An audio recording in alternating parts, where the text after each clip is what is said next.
우리나라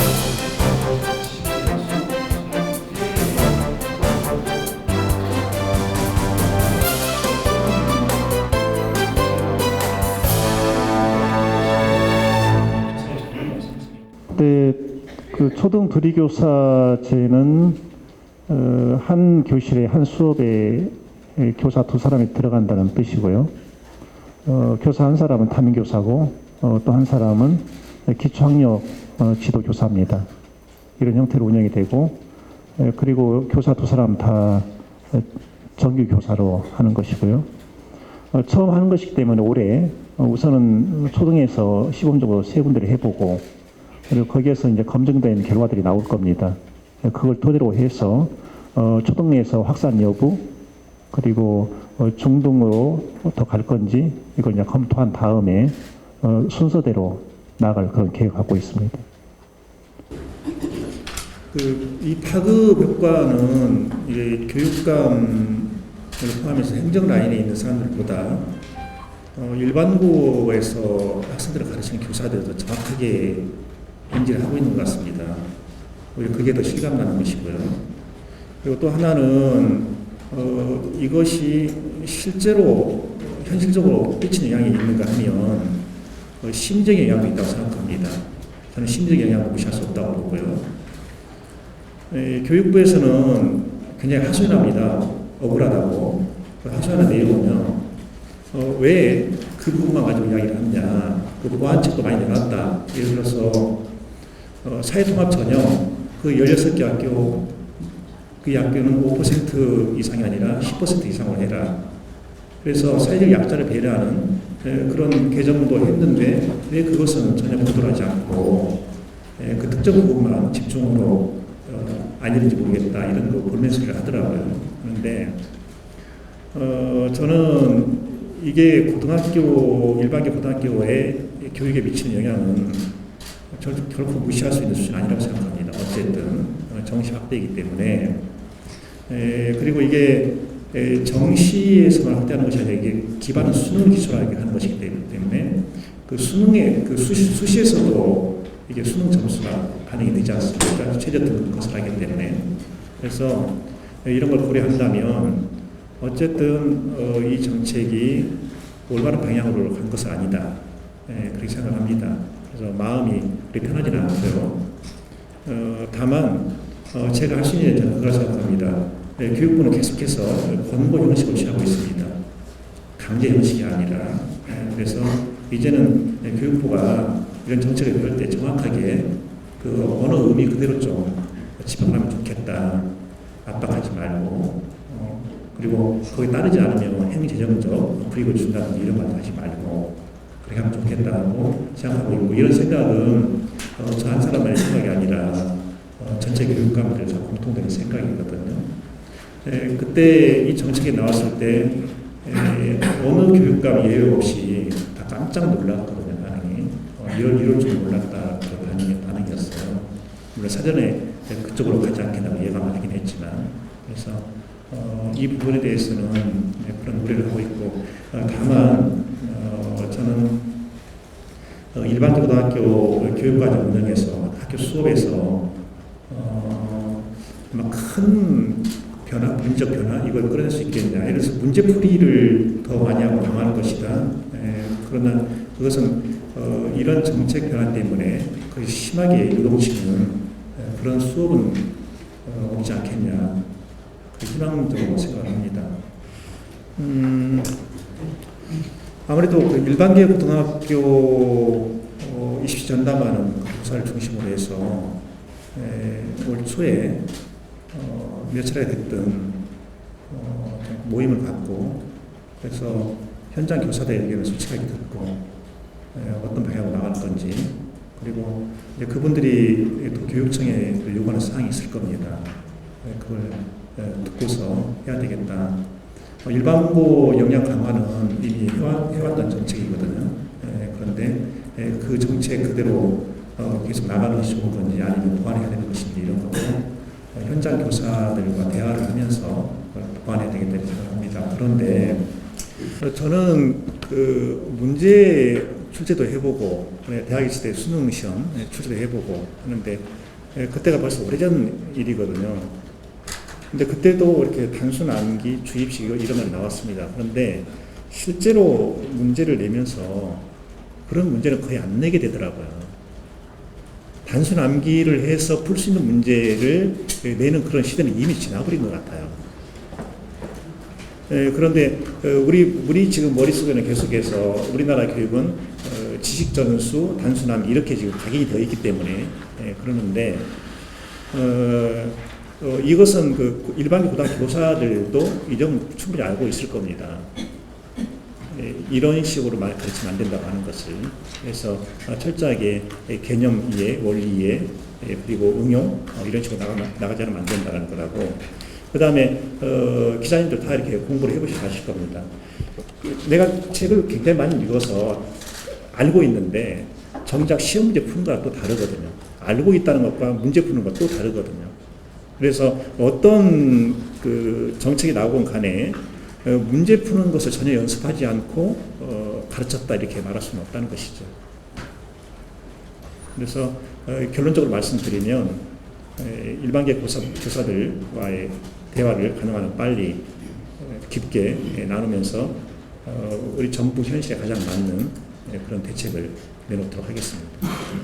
그 다음에 아까 사학비리 말씀하셨는데 그 완산학원의 경우에 우리 전북교육청이 직접 인지해서 이렇게 들춰낸 그런 사건은 아니었습니다. 아니고 그 내부 고발 형식을 통해서 나왔던 것이고 그 내부 고발을 또 고맙게도 언론에서 계속해서 그 보도를 해 주셨습니다. 그게 이제 사회 문제로 나오고 그럼 우리가 거기에 접근하기 그냥 쉬웠던 것이죠. 한 50% 정도 감사 진척이 이루어졌을 때 그때 들었던 느낌이 50% 들쳤는데 이렇게 시간이 많이 걸렸다 그러면 앞으로 한 2달 더 걸리겠다 이런 계산이 섰습니다. 그래서 이렇게 됐다가는 이게 증거의 인멸의 우려도 있겠다. 그래서 검찰에 협조 요청을 했습니다. 현재 우리가 한 것은 여기까지입니다. 검찰이 이제는 착수하셔야 되겠습니다. 그래서 검찰에서 좋습니다. 우리가 하겠습니다. 그래서 바로 이렇게 빠른 속도로 진행이 됐던 것이거든요. 그래서 그 후속 작업이 이루어지고 있고 그 전에도 우리 전북교육청에서 안산학원은 감사했다는 거 아실 겁니다. 근데 그때는 별 문제가 없었거든요. 그러니까 못 받거나 안 받거나 둘 중에 하나겠죠. 올해도 사학비리에 대해서는 단호하게 나갈 겁니다. 가장 좋은 건 내부 고발을 해주면 가장 좋고 감사에 단서가 생기기 때문에 그거 아니라 하더라도 우리가 일상감사를 통해서 사학비리를 발견해내는데 전력을 기울이도록 하겠습니다. 그리고 성적 조작 문제인데 작년에 서울의 숙명여고에서 성적 조작 문제가 발생했을 때 그 교육부와 언론은 본질 분석을 같이 했습니다. 이것은 성적 조작이다. 그런데 교육감협의회 총회에서는 본질 규명 그렇게 하지 않고 이건 사학비리가 아니 성적 조작이 아니라 이건 사학비리의 문제다.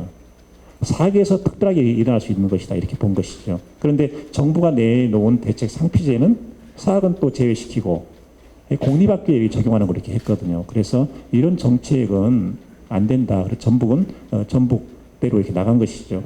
아마 상피제를 하지 않는 곳은 전북이 유일할 겁니다. 그런데 그 성적 조작에 대해서는 단순하게 이거 성적을 이렇게 고쳤다 올렸다 이 차원에 접근하는 것이 아니고 사학 비리 차원에서 접근해서 이게 완전히 근원적으로 해결될 수 있도록 그런 대책을 세울 계획입니다. 아까 여기에 그 띄운 거 있는데 그 일반고 그 자신감 프로젝트 거기 맨 앞에 나오는 그 자가 그 교과목 자유로운 선택입니다. 그러니까 2025년에 일반고에 일반화되는 과목 선택제 그걸 지금 가리키고 있는 거거든요. 그래서 자유롭게 과목을 선택하도록 한다. 그리고 학생 중심으로 신나게 활동하도록 한다. 그리고 그것이 감동적인 교육과정이 운영되도록 한다. 지금 이런 뜻을 가지고 있는 거거든요. 있는 건데 저는 이거 하나만 제대로 구현이 된다 하더라도 일반고 교실 수업 분위기는 굉장히 달라질 거라 이렇게 생각하고 있습니다. 그리고 지금 꿈 사다리 이것도 있잖아요. 여기 이제 중학생도 해당되고 또 고등학생도 해당되는데 이건 진로 진학에 관한 것입니다. 그래서 중학교의 학생 중심으로 이거 진로 진학 지도를 하겠다라는 것이고, 그다음에 고등학교의 경우에는 이 학생들만 이게 중요한 게 아니고 학부모도 알아야 되거든요. 그래서 학부모를 이렇게 중심에 두고 이런 거 해나가겠다 하는 것이죠. 고교 학점제는 어쨌든 2025년에는 전면 실시된다고 지금 정부가 말하고 있기 때문에 이 정도 강조하면 아마 이걸 되돌릴 수는 없을 것 같습니다. 이걸 간다고 보는 것이 맞을 것 같고, 그렇다면 우리가 정부께서도 이제 우선 그 시범학교 이렇게 하고 있지 않습니까? 일반계 고등학교 통해서 이걸 통해 하면서 만약에 이것이 정말 바람직하다면 속도를 더 빨리 낼 수도 있습니다. 천천히 내는 것이 아니고요. 그래서 그런 점에서 일반고 역량 강화는 2020년 올해가 굉장히 중요한 분기점이 될 것이다라고 예측하고 있습니다. 그 음식을 만들고 그것을 먹이고 또 뒷정리를 하고 하는 게 제가 가끔 밥을 해 먹어보니까 알겠더라고요. 이게 보통 중노동이 아니구나 하는 게. 지금 영양교사, 영양사, 조리종사자 이렇게 세 그룹으로 분류할 수 있는데 이분들 노동조건 개선을 위해서 계속 노력을 해왔습니다. 근데 가장 핵심적인 것은 하루에 한 끼만 주는 학교는 문제가 그래 덜한데 두 끼, 세 끼를 줘야 하는 학교가 이게 문제입니다. 당연히 인간 이상 좀 더 수월한 데로 가서 근무를 하려고 하는 것이죠. 그러다 보니까 이제 막 초임 영양교사들 또 영양사들이 그런 학교에 배치되고 그리고 어느 경륜이 있는 영양교사, 영양사들은 이렇게 좀 수월한 학교로 배치되고 이런 또 문제가 있고 그래서 굉장히 제도 개선을 한다고 하는데 지금 현실적인 한계를 많이 느끼고 있습니다. 근데 확실한 것은 작년보다 올해가 더 좋아질 것이고 올해보다는 내년이 더 좋아질 거라고 하는 것입니다. 그래서 우리 교육청이 가지고 있는 여건이 허용한 한 최대한 지원을 하고 개선해 나가겠다. 그 방침에는 변함이 없습니다. 제가 간부회 때 한번 언급한 적이 있으면 몇 번 언급했네요. 했는데 지금 도박 문제, 뭐 학교 폭력 이제 당연한 것이고 그리고 그 위기 학생이라는 표현도 쓰잖아요. 이런 학생들을 결국 어떻게 할 거냐. 그리고 학교 교육을 통해서 이 학생들 그 방향을 잡아줘야 되거든요. 그리고 일반적인 그 강의식 그런 수업보다도 자료를 통해서 이걸 좀 해주자. 그것을 제가 강조를 했고 또 최근에 다시 한번 짚었던 것이 교사들 그 교육 연극 연수 이걸 더 좀 활성화시켜서 학생들이 연극을 통해서 이런 사례들을 무대에 올리고 그러니까 도박 중독이라든지 이런 어떤 알코올 문제 이런 것들을 올리고 그래서 학생들 스스로 문제를 인식하도록 하는 거 그게 바람직하지 않겠냐 하는 그것을 최근에 지금 몇 차례 언급을 했습니다. 아마 실무 부서에서 그 방향으로 구체안이 나오게 될 거고 그 나오는 대로 언론에 공개하도록 하겠습니다. 그 교장 선출 보직제는 단위 학교로 움직이는 겁니다. 그래서 지원 청차는 움직이는 것이 아니고 어느 지역의 어느 중학교가 우리는 교장을 내부적으로 선출해 보겠습니다. 그러면 우리의 의사를 도교육청이 그대로 존중해 주기 바랍니다. 그럼 이제 여기에서 도교육청에서 교육감이 하는 일은 교장 후보자 명단을 작성해서 교육부에 보내는 것이고 장관은 그걸 보고 특별한 하자가 없는 한 대통령에 제청을 하고 그 대통령이 임명하는 이런 지금 절차로 되어 있지 않습니까? 이것이 만약에 성공한다면 학교 민주화에 한 걸음 더 다가가는 효과가 있을 것이다라고 보고요. 지금 우리 그 교원 세계에서 참 허물기 어려운 것이 교원의 계급제입니다. 승진 사다리 이걸로 이루어지는 계급제. 교사보다는 교감을 하고 싶고 교감보다는 교장을 하고 싶고 이런 건데 저는 정권이 바뀌고 검찰, 법원 다 변함이 없다라고 하지만 저는 법원의 변화를 상당히 주목하고 있습니다. 굉장히 그 보수적이고 권위적인 곳이 바로 그것 아닙니까? 그런데 거기에서 이미 법원장 선출을 시작했습니다. 의정부 지방법원이 그랬죠. 대구 지방법원이 그랬죠. 지금 아마도 2020년에 법원장 임명에 더 파격적인 것이 나올 거라는 그런 이야기들이 돌고 있지 않습니까? 근데 법원도 그렇게 나가는데 가장 자유롭고 민주적이어야 할, 가장 창의적이어야 할 학교에서 그런 걸 못한다? 이게 좀 이상하지 않습니까? 다만 모든 것이 법률이나 시행령, 시행규칙에 따라서 움직이기 때문에 그 틀에서 벗어나지 않는 범위에서 할 것이고, 만약에 그것이 결정적인 장애물이 된다면 교육부와 협의해서 그 장애물을 제거하면서 나가도록 할 것입니다. 그러나 교육계에서의 개혁이라고 하는 것은 굉장히 강하게 속도 빠르게 나가는 것은 위험하다고 생각합니다. 불안감을 조성할 수 있기 때문에. 그래서 기존의 그런 의식도 그걸 적대시하는 것이 아니라 존중하면서 새로운 제도가 안착할 수 있도록 하는 것이 바람직한 방법이라고 보고 있습니다.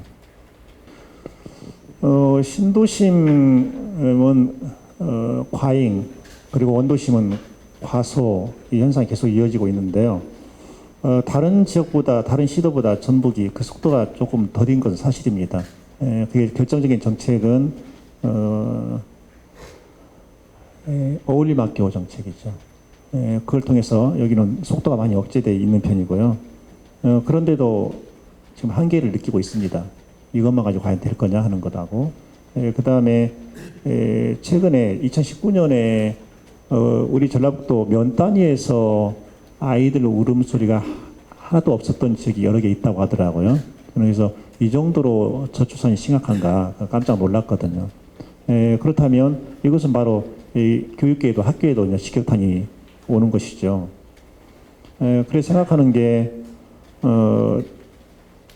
이미 이야기한 거지만 공동교육과정을 운영해서 가능한 학교를 없애지 않고 공동교육과정을 최대한 끌어올리면서 학교를 살려나가는 것, 이게 중요하다고 보고요. 어제죠. 아마 전국에 다 뉴스를 뜬 것 같은데, 우리 지역에 어느 그 시골에 도시에서 살던 사람이 시골에 와서 살려고 이렇게 결정을 하고 몇 년 살고 있다가 아이가 나이를 먹으면서 이제 어린이집에 보내야 되는데, 보니까 어린이집이 운영 위기를 겪으면서 이제 문을 닫는다. 그래서 다시 돌아가야 된다. 이런 이제 딱한 사정을 보도한 게 있었습니다. 그런데 이제 어린이집은 교육청 관할이라 직접 언급하는 것이 적절하지 않을 수도 있습니다. 그러나 저는 순간 이런 생각을 했습니다. 아, 이게 바로 기회가 아닌가? 이럴 때 바로 그것을 지자체에서 매입을 해서 공영형 어린이집으로 전환을 한다면 얼마든지 가능하지 않겠나. 그건 적자를 감수하고 하는 것이죠. 선진국에서 대중교통수단 적자를 감수하면서 공영을 하듯이 할 수 있는 건 아닌가. 저는 그게 조금 아쉬워요. 만약에 유치원 정년기 아이들이 그런 게 있다. 그러면 그 지역에 사립유치원이 있으면 저는 과감하게 그걸 매입을 해서 공립유치원으로 전환하는 그런 걸 할 수 있다고 생각합니다.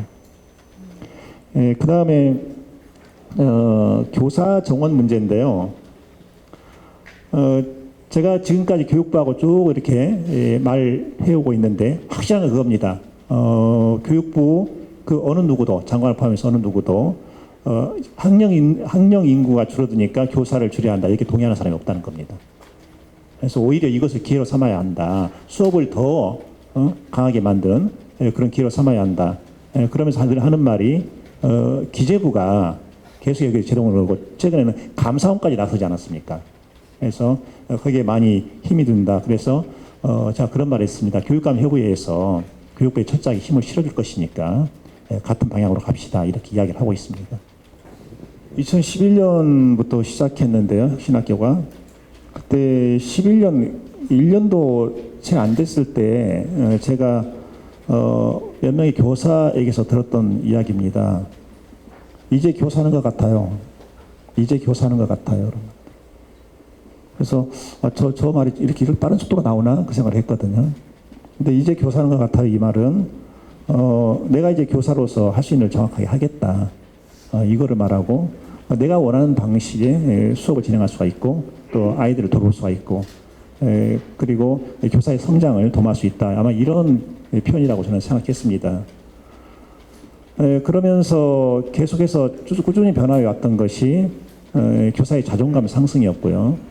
교사의 자존감 상승이 수업력의 강화로 이렇게 이어졌던 것이죠. 그렇게 보고 또 아이들의 경우도 이렇게 즐거워하는 아이들이 많이 생기더라고요. 저는 아이들을 일상적으로 만나기 때문에 그냥 피부로 느낍니다. 그래서 이게 있고 또 그 이제 학부모들 교육 만족도로 이어지고요. 이런 것들이 구체적 성과가 아닐까. 또 혁신학교 초등학교 단계건 중학교 고등학교건 간에 한 번이건 두 번이건 혁신학교 교육을 받았던 그리고 대학에 가서 활동하고 있는 학생들을 제가 만날 기회가 있습니다. 자연스럽게 어떤 학생이 그런 말을 합니다. 교육감님, 제가 지금 대학 2학년인데요. 제 친구들 왜 이렇게 어린지 모르겠어요. 생각하는 거, 행동하는 거 참 어리고요. 그리고 모든 것을 물어봐서 하려고 그래요. 스스로 판단하고 하는 것이 아니라 바로 그것이 혁신학교가 지향하는 아이들의 생각하는 힘, 마음의 근육, 그리고 책임의식의 강화 이런 것을 길러주는 교육의 성과가 아니겠는가 그런 생각을 합니다.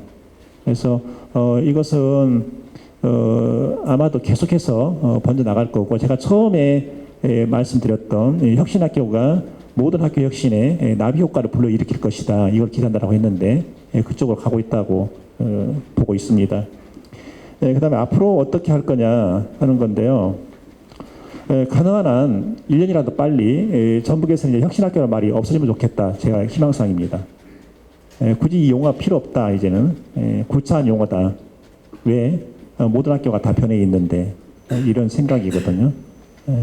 그래서 이것을 어떤 방법으로 계속 추진한다 이런 것보다도 혁신학교를 어떤 식으로 언제까지 계속 지정해 나갈 거냐, 그리고 혁신학교 졸업한 학교는 어떻게 또 관리할 거냐, 이런 부분. 그래서 여기에서도 지금 생각을 많이 하고 있고 지금 아시겠지만 혁신학교 인증판 있죠. 이제 그것을 이렇게 할 생각입니다. 이것은 제가 외국의 학교들을 가서 보니까 그 인증판을 해서 학교의 보물처럼 하고 있는 학교들이 상당히 보였습니다. 그래서 그런 작업도 지금 구상 중이라는 말씀드립니다. 덧붙여서 여쭤보고 싶은 게 있는데요. 지금 말씀하신 성과들은 사실상 저희 입장에서는 잘 확인할 수 없는 것들이라는 생각이 들거든요. 그래서 교육청 차원에서 종단 연구도 하시는 걸로 알고 있는데 지금 어떻게 진행되고 있는지 궁금하거든요. 네, 교육정책연구소가 이미 종단 연구에 착수했습니다. 착수했고 그 결과가 뭐 한두 사이에 금방 나오는 건 아니고요. 한 1년, 2년 이 정도 기간이 필요할 겁니다. 그러면 나올 거고 그게 우리의 눈으로 보이는 변화 성과, 그리고 눈에 보이지 않지만 느껴지는 그런 변화 성과, 이것이 공존한다고 생각합니다. 제가 지금 말씀드린 것은 이제 눈에 보이지 않지만 느껴지는 그런 것 제가 말씀드린 것입니다. 네, 지금 현재 하고 있는 수준의 코딩 교육은 계속 이어나갈 겁니다. 이어나가고 다만 이제 우리 학교 교육, 그러니까 초, 중, 고등학교 전문가들만 가지고는 이 부분은 저는 충분히 접근할 수 없다고 봅니다. 그래서 대외적으로 외부에 보니까 대학에서 교수들 중에 이 코딩 교육에 집중하는 그 교수님들이 계세요. 그래서 그분들하고 이제 연결고리를 더 강하게 만들어서 그 수요를 받는 그런 방법을 구상할 생각입니다. 네, 지금 그 중요한 거 하나 짚으셨는데요. 네. 그 내부형 공모제, 진정한 의미의 내부형 공모제는 교장 자격 연수를 받지 않았다 하더라도, 평교사라 하더라도, 교감이라 하더라도 교장 공모에 응할 수 있다 이거 아닙니까? 그런데 교육부가 거기에 또 선을 또 쳐버린 거예요. 내부형 공모제 지원하는 학교 중에서 50% 이내 범위에서 학교 운영위원회 결정을 통해서 교장 자격 연수 이수하지 않은 사람도 지원할 수 있다 이렇게 만드는 거예요. 그게 지금 지방교육분권과 정면에 배치되는 것이죠. 그래서 이건 제가 조만간 아마 며칠 안 걸릴 겁니다. 아마 이달 내에 요구를 할 것 같은데 직접 요구를 할 겁니다. 이거는 폐지하도록요. 그러면 이제 자동적으로 연동이 되는 것이죠. 선출보직제도 속도가. 네, 그 교육감 협의회는 그 어느 때보다 지금 협력이 잘 되고 있습니다. 내부 단결력도 상당히 강화되어 있고요. 그리고 협의의 성과가 어떤 것이 있었냐? 저는 그 회장으로서 볼 때 성과가 상당히 있었다고 자평을 하고 있습니다. 우선 그 교육부가 과거처럼 정책을 혼자 결정해서 바로 이렇게 보내고 이런 것은 많이 지향을 하고 있거든요. 그래서 사전에 미리 보고를 하고 최소한 회장한테는 사전에 보고를 하고 설명을 한 다음에 의견 듣고 또 수정할 거 수정하고 이런 그 의사결정 방식을 계속 취해왔거든요. 그리고 회장은 혼자서 된다 안 된다 이렇게 말하는 것이 아니라 그때그때 다른 지역의 교육감 의견 들어서 이제 의견을 내고 이렇게 하거든요. 과거에는 그런 것이 전혀 없었습니다. 근데 이번 들어와서 그게 상당히 강화됐죠. 그리고 이제 교육부도 그게 편하다고 생각하는 것이 그렇게 과정을 거치고 나면 충돌이 아무래도 없어지는 것이죠. 그리고 서로 좋은 것입니다. 전북교육청과 교육부 사이의 갈등 긴장 관계 이건데 그 당시 제가 그런 말을 했죠. 신뢰관계가 파괴됐다 이런 말을 했습니다. 근데 그 비온 뒤에 땅이 굳어진다 지금 이 정도가 아니고요. 폭풍우 몰아친 후에 땅이 굳어지는 그런 상황으로 접어들었습니다. 그래서 저도 많이 노력을 하고 장관도 많이 노력을 하고 이러면서 해소하자 그렇게 했고 지금 여러 가지 사인들이 사실 나오고 있는데요. 그 중에 하나 말씀드리면 1월부터 해서 1, 2, 3차 교육자치 포럼을 여는데요. 거기에 교육부가 지금 들어와 있습니다. 17개 시도교육청 교육감협의회 교육부 이렇게 들어와 있거든요. 들어와 있는데 그것은 발단이 어떻게 되냐면 교육감협의회 내에 설치되어 있는 대입지도 개선 연구단에서 2차 포럼을 하고 그 연구 결과를 발표하면서 이렇게 말을 했습니다. 이제 교육부도 들어와서 대입지도 개혁을 위한 거버넌스를 구축하자 이렇게 했거든요. 그것을 교육부가 받아준 겁니다. 그리고 우리 같이 이야기하겠다 대입지도에 대해서 이거거든요. 그래서 그 전에보다 오히려 대화의 속도가 더 빨라지고 있습니다. 그래서 현재 교육부와 전북교육청과 교육부 사이에 그런 어떤 갈등 관계 이것은 거의 완벽하게 해소됐다 이렇게 보시면 되고요. 또 이것이 또 다른 교육감들도 저에게 그런 많은 부탁을 했습니다.